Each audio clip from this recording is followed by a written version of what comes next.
Welcome to Restaurant Influencers presented by Entrepreneur. My name is Sean Walchef, founder of Cali BBQ and Cali BBQ Media. In life, in the restaurant business, and in the new creator economy, we learn through lessons and stories. I want to give a special shout out to Toast, our primary technology partner at our barbecue restaurants, for being the title sponsor of this show, for believing in storytelling, for bringing so many incredible entrepreneurs in front of us, in front of our audience, so that we all can have a seat at the table.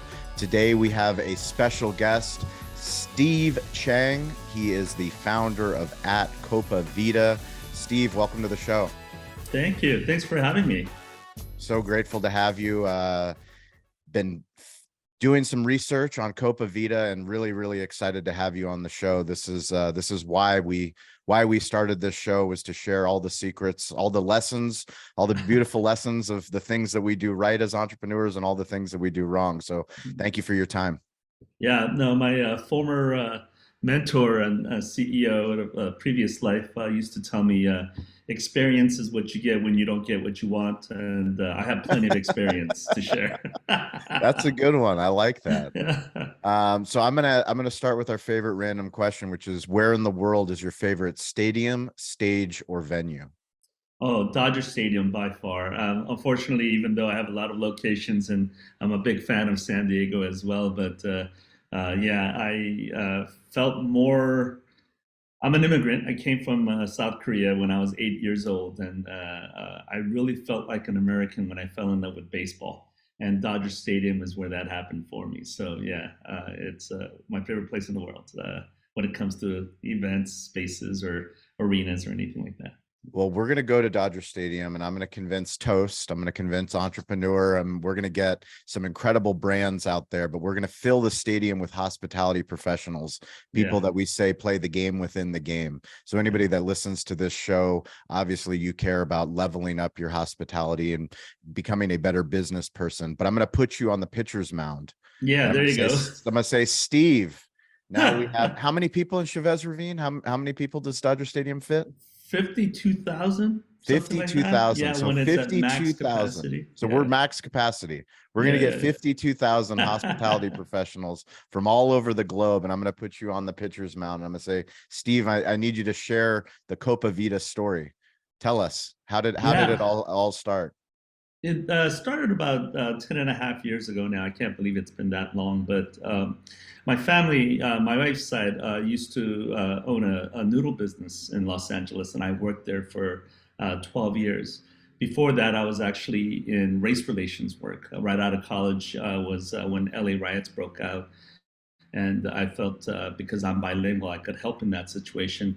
Trained to become a mediator, and I was doing a lot of race relations issues, dealing with conflicts specifically between blacks and Koreans in Los Angeles. And so that was sort of 8 to 10 years of my life. And then during that time, I met and married my wife, Elena, and her family had a noodle business. And at some point along the way in their noodle business, my father-in-law was diagnosed with a form of cancer and asked me to come in and help while he was going through some treatment. And that ended up in me being kind of pulled into the family business for a few years, and that those few years turned into 12. And I went from doing mediation into learning a lot about food manufacturing, during which time I really fell in love with the food industry. And so when we as a family exited about now going on 12, almost 12 and a half years ago, yeah, we exited from the business, sold to a PE firm. And original plan was for me to stay on board, but without the family there, it just wasn't the same passion. So I left the business and thought, what do I do next with my life? And there's some great advice I've received, which was one of which was do something you love and it won't feel like work. And I really like that idea. So I decided to take some time to figure out what I'm passionate about. And two of the things that come up after faith and family is baseball and coffee. And it was a little bit too late to be shortstop for the Dodgers, and it was, taken by somebody else. But I thought, coffee. I have a chance in coffee, and so I took a year off and just studied coffee, and we went everywhere. We spent 5 weeks in Europe, traveling from major cities that had coffee culture. That was really a big part of its culture. So Barcelona, Rome, Paris, spent some time there, spent time in Seattle, Portland, San Francisco, Chicago, Boston, any place that had a coffee culture that was broader than just simply, I need a cup of coffee at the local Dunkin' Donuts. It was, developed into and baked into how people enjoyed their day and spent their time. So I wanted to go see how, all of that kind of worked out. And then I spent a month and a few weeks in Costa Rica. And that's where I really learned coffee, learned how to pick the cherries off the vine, to processing it, to roasting it, to making latte art, and spent a lot of time doing that. And when I was sort of finished with my learning, came back and created Copa Vida, and opened our first location in 2013 in Pasadena, Old Town. And then since then, it just kind of blew up, and we ended up growing a lot, really strong in San Diego, have a great following there, and just love the community in San Diego. So we have more locations in San Diego than Los Angeles, though I started out in Los Angeles. But yeah, that's been now 9.5 years of doing that. Yeah, it's been crazy. That's incredible. So I love what you said about finding something that you love. One of my mentors recently told me a quote that if you learn to love what you do, it will share all its secrets. Mm-hmm. You just described my father-in-law in a nutshell. He loved making noodles, and over 30 plus years, he kept on finding new secrets as he worked at it and worked at it and worked at it. But it was definitely a passion and a love for him, to the point where the children would say that the business was his first child, and and true, his favorite child.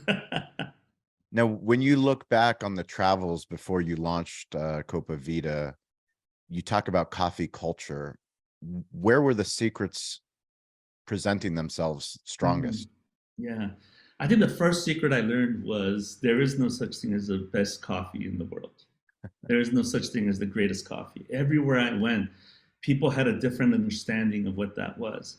And so if you chase the best coffee to make the best coffee, it's actually chasing something that doesn't exist. Yeah. A way someone enjoys coffee. And I've had coffee all over the world: Asia, Middle East, Europe, Africa, I've had coffee in all parts of the world. And everybody drinks it differently, and everybody enjoys it differently. Even the same words, like a cappuccino here versus a cappuccino in Australia versus a cappuccino in Rome, they all have a different definition and a meaning. So one of the secrets I learned ahead of time early on is through the travels is the idea of trying to make the best coffee in the world is senseless. So let's not pursue that. That was the first thing I think that kind of like opened its door to me. The second thing about coffee community, especially, that I thought was amazing that I learned was it's in development, meaning we don't have it figured out. We're still figuring out, even with the many years that there's science behind this now, and there's a lot more maturity in the industry than even when I started. There's still a lot of things being formulated and figured out on the fly. So, and what people like, what they enjoy, keeps changing, and technology keeps changing. So there is no such thing as being done or arriving or getting there, if that makes any sense. Yeah. I love the way that you talk about it. It reminds me of the craft of barbecue. When we decided to go into the art of barbecue, so many people were like, "Oh, you want to be the best barbecue?" Absolutely not. There is no best barbecue, especially trying to do barbecue on the West Coast in San Diego, when you have so many people that are transplanted from all the barbecue meccas of the United States. When you think of the craft of coffee and the culture of coffee, what did you want to instill in that first shop that you opened up in Pasadena? Yeah, I think the aha moment was down in Costa Rica for me. It was the last day of training, and it was latte art time. So I had the whole day just working on latte art with a 23-year-old woman named Melina, who had been a barista since she was 13. And she's showing me how to make latte art, and I can't make it. Everything I pour, I'm relatively smart guy, and I'm kind of not silly with things like this. I'm coordinated, and I can't for the life of me figure out how to make this milk float and take shape. So every time I made it, it's just a circle or a bud or an apple or a peach. but it can't make a heart. And it was getting really frustrating for me. So I remember saying to her, hey, why is yours so pretty and mine so ugly? And it was just a throwaway statement. And she said back in reply, it's because you don't love coffee yet. And it shook me to my core, because I was like, I just spent thousands of dollars and spent a year studying coffee, and I've been drinking coffee since I was in high school. And you're telling me I don't love coffee? And I got kind of upset. And she said, hey, don't take it the wrong way. I'm telling you, all my uncles are farmers, coffee farmers. My father's a coffee farmer. My grandfather's a coffee farmer. My brother's a coffee farmer. When I say I love coffee, it's in my blood since I was born. And so it's different than you loving coffee. And she was right? So I got on the plane and I'm flying back and I'm going, if I don't love coffee like her, how do I do this business? How do I jump in and say, hey, I'm making product that's worth this much money, you should come and buy from me, when I don't have that depth of knowledge and experience? Because she's got 23 years of it, and I just started, right? And it was really bothering me. And then it hit me that before I get mad about it or get frustrated by it, how do I lean into that and embrace that? And so the idea was, well, if that is true, then what I need is people who do love coffee and have that kind of experience in the business with me, in partnership with me, and I got to bring them into leadership with me. But what is it that I bring to the table, right? And so I started thinking about that, and I realized what I'm really good at is building community. That's what that first part of my life and my first career was all about, was helping to build community. And even the noodle business, the reason my father-in-law started that business is because he loves the idea of people gathering, families gathering around a bowl of noodles. Because in China, where he's from, noodles were only served during celebrations. That's when something happy happens. It's when the noodles are made and everybody kind of gets excited about it. So it's one of those things where, like, I understand that. I understand design. My background's in urban planning. So I'm kind of going, that's what I want to bring to the table. So when we started building Copa Vida together, I brought in other people to help me. One of the things that I really wanted to emphasize was, yes, we're coffee craft experts, but the way our customers experience isn't just through the craft, it's actually through hospitality. So how do we create a space where people feel welcome when they come? And that is both through product, but it's also through service, and it's also through design. You have to be purposeful. How does the line lay out? Where are the seats? Where are the tables? What sizes are they? Is it good for large people, skinny people? Do you have something for everybody? Tall, short, people in wheelchairs? What do you have that allows anybody that walks in to feel comfortable? So, as I mentioned, I'm an immigrant, and I used to be able to walk into a restaurant and kind of tell pretty quickly whether I was welcome there or not. Yeah. Right. And I used to think that was something that immigrants felt. And then I realized when I was in race relations, where everybody feels this way for one reason or another. Socioeconomically speaking, we've all been there where we walk in and we're like, I don't know if I have enough money to be here. And they look at you and say, I don't know if you have enough money to be here, right? And so, you feel that across gender, everything. So everybody has had that experience. So for us, what we wanted to really build into from day one to our location was this idea that no matter who you are, when you walk in, you feel welcomed. And after that, we have to work together to make that work for everybody. So our coffee shop isn't going to be something that fits everybody. That's impossible. But we want to make sure you feel welcome the day you come in, and then you can decide whether this is your place or not your place. But we want to give you the power to do that and not be at a place where we're already rejecting you before you come through the door. Huge news. Toast, our primary technology partner at our barbecue restaurants in San Diego, and the primary technology partner of so many of the guests that we have on this show, have announced they are expanding their business offerings with Google. So now, if you search on Google Maps and you sign up for Toast Tables or Toast Waitlist, you will have the opportunity to improve the digital hospitality experience of the guest, allow them to book through the maps into the Toast reservation system. One of the biggest difficulties that restaurant guests have is when they search for your restaurant and they want a table, They do not have an easy solution to book a table or to get on a wait list. This is huge news for the restaurant industry, huge news for guests, and huge news for you, the restaurant owner. Check out Toast Tables today and find out the new integrated solution that they have. This is something that we've wanted for a long time. How do you integrate reservations, wait lists into your point of sale? Toast has done it. Check it out. It's powerful when you talk about your experience with race relations in Los Angeles and being a mediator, as somebody that's confronting two different sides and typically polar opposite sides to come to some sort of understanding and to create, back to what you said, one thing that you are good at is building community. How do you build community when you have two sides that are so different? Yeah. I think, to be clear, I want to make sure I don't believe that a coffee shop builds community. I think a coffee shop is a place where community is built. I love People it. have to build their community, right? it. It's, Yeah. you can only set the table, but they have to decide what to do with that, right? Yeah. So, our job as hospitality people isn't to convince to get along with everybody. That's impossible. But if your food introduces your culture to somebody who has never experienced it, and it's the best introduction of that culture, then that's great. You actually help build the bridge. And one of the things that I really learned during this time is that if you look for right and wrong, you never get to a solution of inclusion, right? If you have to find and define things as this is the best way to do something or this is the worst way to do something, you really run into trouble because that polarizes and causes people to decide whether they're for it or against it. So our job is to actually help provide a place and product where people can easily link up over that is kind of neutral to a degree, right?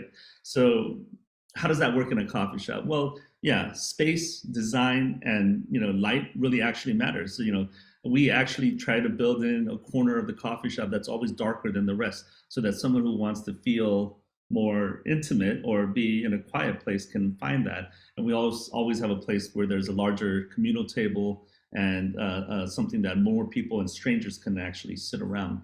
And I think coffee shops are really well built for that, where you go to a bar and you say hi to a stranger, there's usually a question of what's your actual reason for saying hi to me.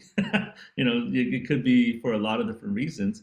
But yeah, at a coffee shop, there's a lot more safety, I think, than and a lower set of social expectations or trappings, if that makes sense. And so that's what we're doing. We're pretty, and this is where mediation really helped me out, because in mediation, it's all about finding a neutral space. Yeah. A safe space for people to be able to meet. So you don't do it in their community, or in their community, you find a third place, right? And so a coffee shop, I think, is really ideal for something like that. What can a coffee brand learn from Howard Schultz and Starbucks? Oh my gosh, so much. I think the first thing that we all have to accept and learn is that in order to have impact in any business, size matters, right? I could have the best farm to cup story and I could be transparent and want to pay the farmers the best money I can. But if I'm only buying 6 bags or 10 bags a year, I'm really not that helpful, right? These farmers need to sell a lot more than that in order for them to make their lives work. So size really matters. So one location is great. So I'm not demeaning anybody or anybody's business size, but one of the things, if you're asking what we can learn from Starbucks, is that they move the industry one way or another because of their size and their significance. They decide something, to do something. If they make traceability important, it becomes important for everybody else. If they make price sensitivity important, it becomes important for everybody else. So that's one of the things I think I learned from Howard sort of journey. The other thing I think his journey is kind of interesting is that he actually did start kind of humble, 2-3 locations. It wasn't like he started with a massive amount of VC funding and just dumped all this into, he grew into that, right? From few locations in Seattle to all of a sudden, one of the best known brands worldwide. And there's something to be applauded for that, and something to be learned from that journey of what courage it takes to go from that to that. And then, these days I feel like he spends a lot of time working to try to define what culture in Starbucks means. And I'm not saying he's succeeded or he's failing. I don't know. But man, what a daunting task when Yeah. you have that size of a company. Yeah. I'm, already frustrated at my own inabilities to handle 89 employees and trying to define culture for our company with just that size. It's Yeah. already feeling very overwhelming for me. But to know that he's trying to do that with thousands and thousands of people is just incredible. Yeah. So my grandfather, he taught me to stay curious, to get involved, and to ask for help. One of the Yeah. hardest lessons for me to learn was to ask for help. Are you good at Yeah. asking for help? Um, I would say I give myself sort of a B, A B? B minus maybe. B minus? Um, yeah, I think I'm very good at asking for help in areas I don't know.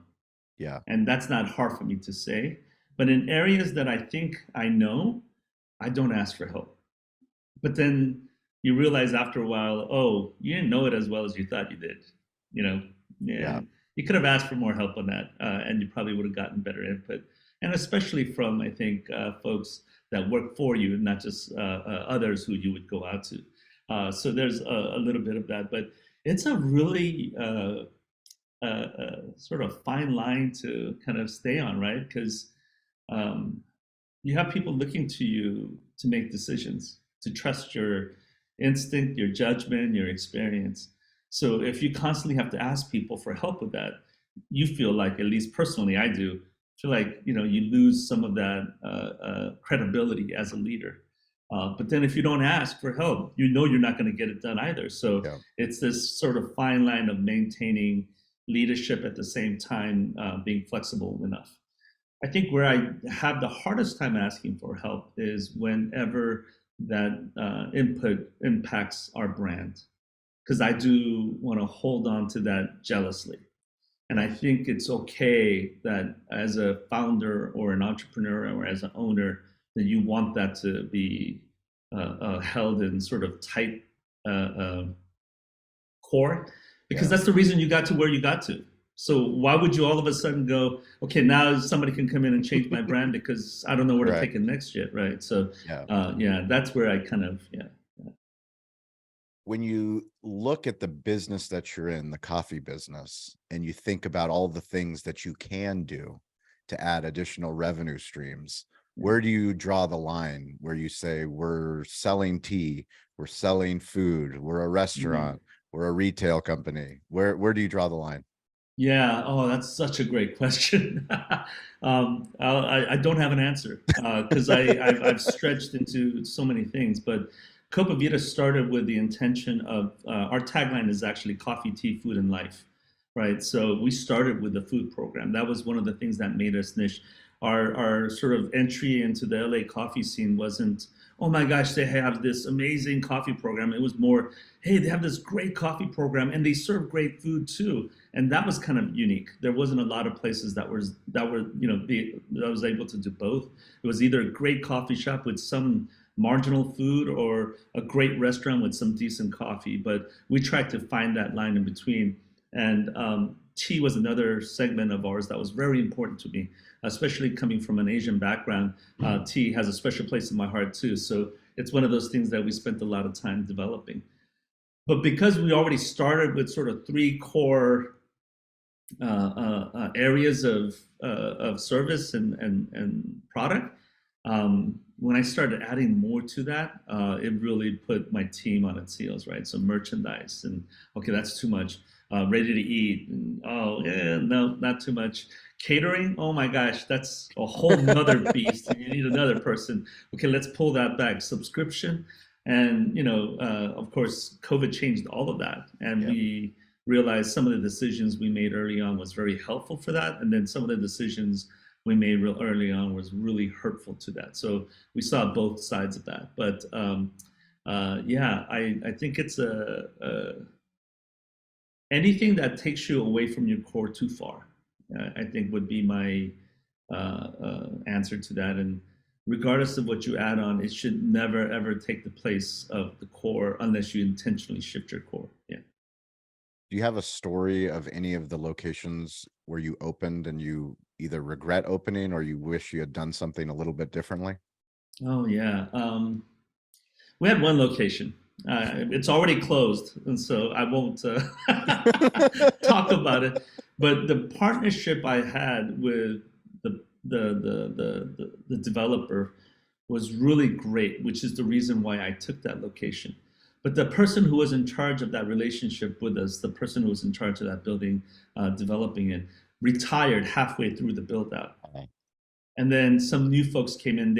And we did not have the same sort of. They saw us more of a as a headache or an afterthought as to part of this large building, rather than sort of support or an amenity to the building. Yep. And so, because of that relationship change from day one, it was a real hard thing to make succeed. So, we didn't get the full place built out to the original design. They started cutting corners right away. And so the result of it is we got maybe 60% of what we were aiming for out of that relationship.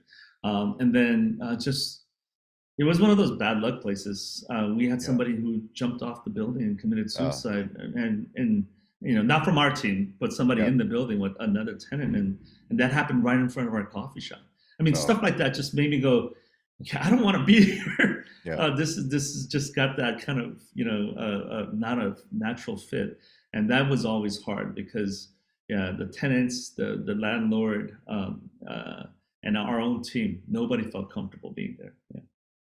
When you look at recruiting leadership into your organization, what are the key attributes that you're seeking? Character, especially in the leadership level. Everything else can be taught, everything else can be worked out, but character is really hard to change in somebody. What I'm looking for is someone who's professional, but someone who understands how to take care of both ends at the same time. And that's a weird way to put it, but I think specifically general managers have the roughest job in our company. If you're in the upper management team with heading up a marketing or heading up HR or accounting, it's your role is very clear what it is you're supposed to do and who you answer to and who you serve. If you're on the shift and you're on the bar and you're in the kitchen, your role is very clear too. There's customers to be taken care of. That's who you focus on. And that's who you please more than anybody else. But as a GM, you're kind of stuck in the middle and you're serving three groups at the same time. You're serving the customers, but you're also serving your staff, and then you have to serve your upper management team or your ownership, right? So you're always in that middle place and you get pressure from all sides, and you're constantly, I think, having to play a bridge builder. So if you don't have the right character and right integrity, that causes you to fold or cut corners or do things that probably end up short-term solutions but long-term failures, and that's really hard to find someone who's going to be good at that, right? Yeah. If you're speaking to the entrepreneurs that are listening that want to launch their concept, whether it's a coffee shop, a bagel place, a pizza restaurant, what advice would you give them? I found this to be helpful for myself because it's one of those things where I failed at, and so I learned how important it was. Know your marketplace before you know your product and your service. If you get stuck on your product, then you better go find the marketplace where that product sings, and it's not going to work everywhere. But if you don't understand your marketplace, who you're going to sell first, and then you design your product beforehand, it's really kind of hard, right? So one of the things that as sort of a side project or a thing that kind of drives me on the side is this idea that I wanted to help. I'm a Christian, so I actually wanted to help missionaries be able to open up coffee shops, and that I would help support doing that. Yeah. And 3 years in, I was excited because I was going to be able to help somebody do that, and realized in the middle of that conversation that I sell coffee at $4.50 a cup on average, $4 to $6. He's going to a third world country where the average household income is $250 a month. Yeah. Yeah, no, that's not going to work. My model doesn't work over there. So the marketplace and the product has to match. But a lot of times I talk to entrepreneurs who are so excited about the product and service, then that's what they focus on. Oh, I make beautiful coffee, or I make amazing ribs, or I make, whatever it is that you're excited about. That's fine. There's no problem with that. But then don't go take that product and open it in a place where the market's going to be like, why are you here? That doesn't work for us, right? So I think that disconnect. So many of us, including myself, jump in. I mean, you've heard my story. I said, what do I love? I love coffee. So I started with coffee product in mind. But I think you have to understand your marketplace first and foremost. Yeah. Go enjoy experience. Yeah. What does that mean? Oh, that's been our tagline since we opened, and it's had several different iterations. But it means different things for different parts of our business. So, for example, in our roasting, uh, I bought a small roasting company, a micro roaster out of Long Beach called True Beans, about 6 months into the business. And for me, what I wanted to do was vertically integrate. So have the retail, Yep. add a roaster, and then one day become importer when we're big enough in size. But when we started the roasting company, I realized I knew very little about roasting. So instead of launching the roasting company immediately, we took a year, our team took a year to learn what we mean by what we want to do. So for a year and a half, we bought other people's coffee and served it, and we were just trying to figure out how we want to roast.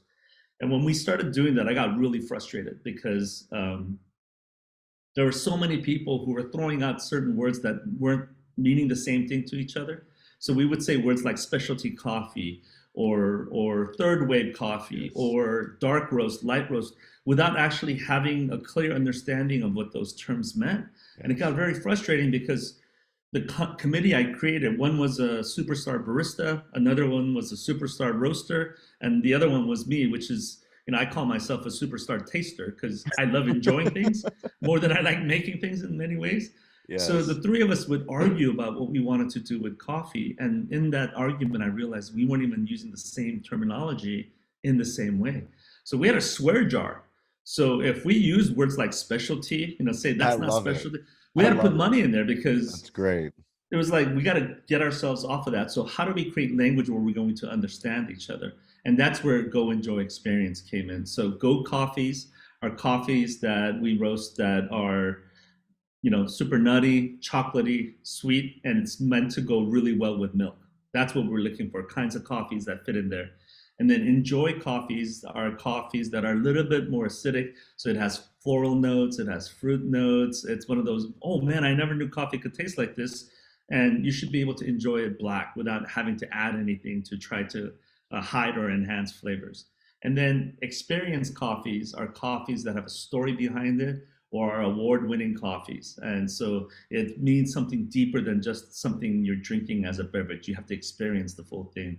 For example, we had a coffee for a while where every bag we sold, money from that bag, the farmer, he would take his cut and put it towards a college fund for one of the kids of the people who worked on his farm. Wow. I mean, like, how meaningful is that, right? I don't Yeah. know. I know one of them already went to college, but I don't know how much they ended up gathering because they weren't just doing this with us; they were doing this with everybody. But I love that coffee, Yeah. right? And it wasn't the best scoring coffee, I would say, but man, I'll pay extra for that. I'll pay 50 cents extra for that, right? If Another experience coffee we had is this coffee farm in Rwanda that was started by it's a women-only co-op. It's women-owned co-op, and the reason they started this wasn't because they were anti-man. It was that they just went through a genocide and all of them lost their husbands. Wow. And so they were in a place where they didn't have the typical breadwinner in their culture. So they had to go out of their norm to, do things that their typically husbands would do. And they taught themselves how to become farmers. And so this coffee is so meaningful in that sense because it has this depth of story behind it and a purpose behind it, right? So that's how we categorize our coffees as Go Enjoy Experience. Love it. Yeah, but we do that with service and with other things as well. Yeah. So when you look at hospitality digitally and you look at technology that it takes to serve coffee at its highest level, what makes you want to switch over to a company like Toast? Oh, good question. So for me, it isn't so much, I like Toast so much better than Square or any other POS. That's not how it started for me. It was that as we got to our fifth, sixth, seventh location, we're now at nine. Well, we just opened our 10th, and we have another one coming next summer. I'm sorry, at the end of summer. And um, we realized that at a certain size, some of the things that we had with our previous POS wasn't giving us enough information. I'm a big believer that I should be doing FaceTime at every location I go to or that we have.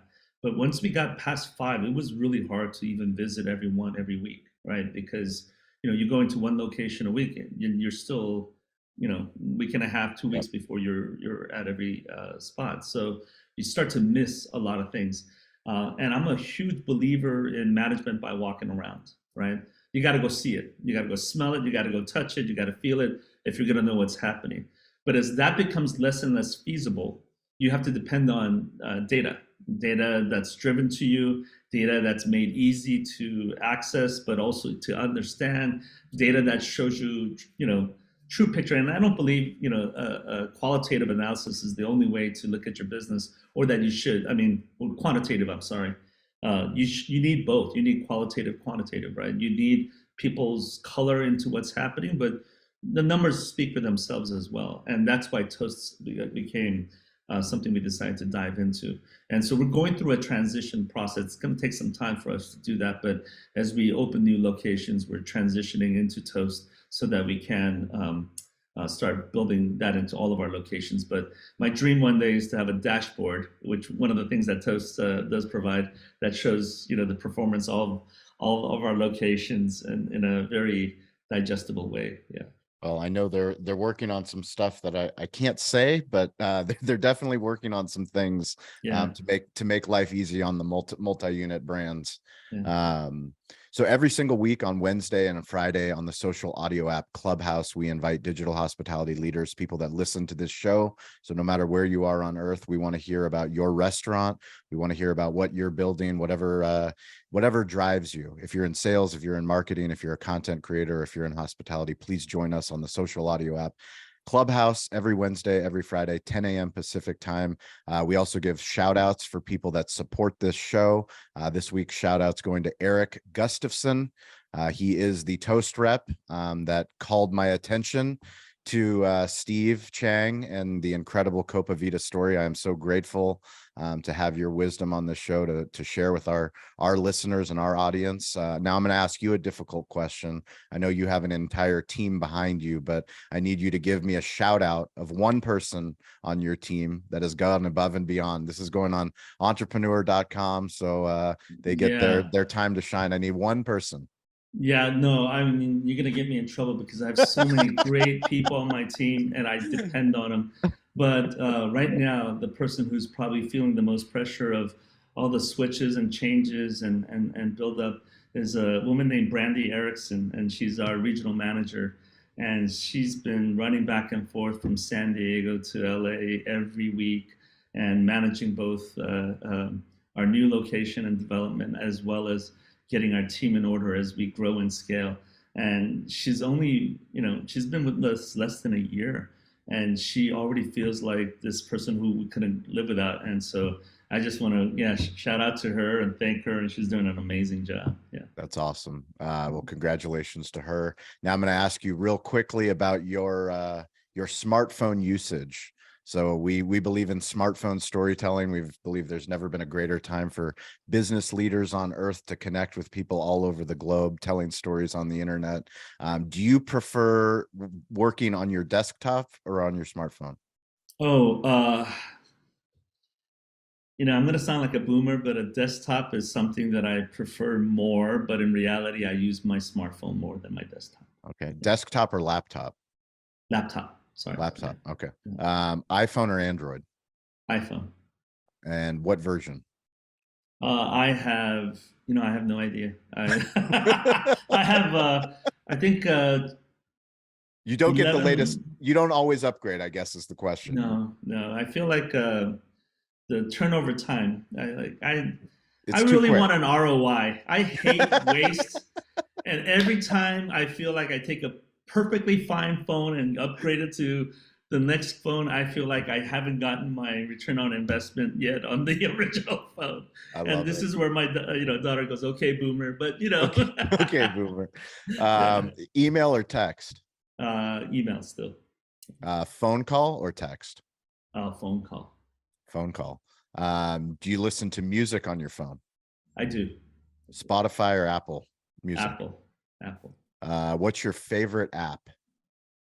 I don't think I have a favorite. The one I Most use most used app. most used. It's a tie That- between an app called Life 360, okay. where it shows where the location of every one of my family members are. And, I have a daughter in college and daughter in high school. And, I love it. yeah, and I'm always caught up at work and driving back and forth from San Diego. So it helps me kind of feel a little more secure about my family knowing where they are exactly.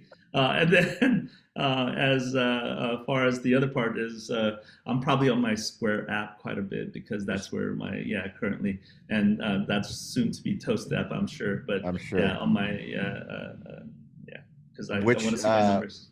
Which app do you dislike the most? Notifications from which app that you use? Oh, I would say right now, and it's got nothing to do with the app itself, but I was on when I travel, I'm on WhatsApp a lot, and then somehow people got my number, and I get crazy posts from people I've never met, and so I've turned that off, and So but do you prefer photos or videos? Photos still. Photos still. Okay. Beautiful. Well, Steve, thank you so much for your time. Thank you for all of your leadership, all of your wisdom. We're grateful to have you on the show. It's at Copa_Vida. You can follow them on Instagram. Where can they follow you? Where should they go? Oh, yeah, our website and our Instagram pages are where people find most information about us. Copa-Vida.com is our website, and you've already mentioned our. Are there any new markets that we should be aware of? Yes, we're moving into Orange County, so we will be opening in Irvine next month in May. And so I'm really excited about that. That'll be our first location in Orange County because now I'll have a place to stop on my way down to San Diego and back. Yeah. There you go. I love it. Well, if you guys want to reach out to me, it's at Shawn P. Walchef, SHAWN PWALCHEF. I am weirdly available on all the social platforms. We appreciate you for listening to the show. Please subscribe. Please share it with a friend. And please go enjoy some Copa Vida if you're in the Southern California area. Thank you so much, Steve. We appreciate your time. Thank you, Shawn. It was fun. Thank you for listening to Restaurant Influencers. The best way that you can help us with the show is to subscribe and write a review. We love the opportunity to connect with you no matter where you are on the globe, no matter what restaurant you are running. Please send us a DM on social at Shawn P. Walchef. If you are interested in Toast, if you want to improve your digital hospitality, please send me a DM. I will get you in touch with a local Toast representative. We appreciate you listening to this show. The best way that you can help the show is share it with a friend, and we will catch you all next week, or we will see you on one of the digital playgrounds that we call social media.